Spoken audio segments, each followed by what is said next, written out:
Good vibes everyone! So, for today's recipe, ay gumawa naman ako ng special espasol.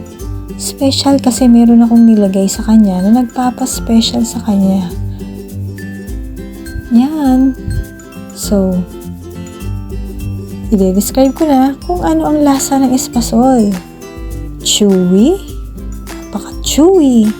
And it has a grainy texture kasi dahil dun sa glutinous flour.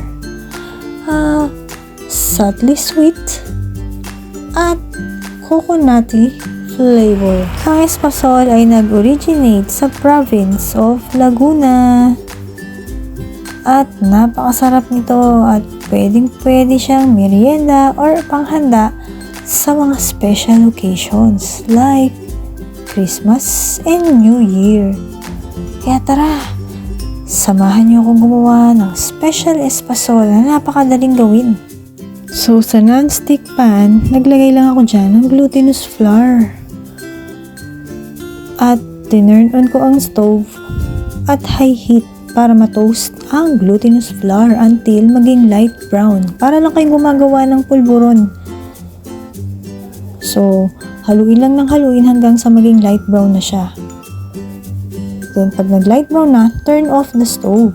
Then, nag-set aside ako dyan ng 1/2 cup para sa coating ng espasol.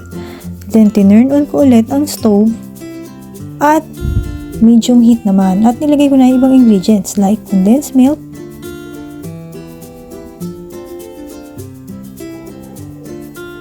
white sugar,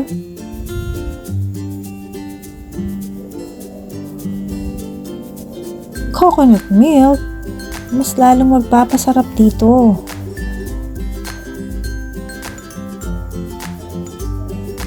At salt, pampalasa din, pampa-enhance ng flavor.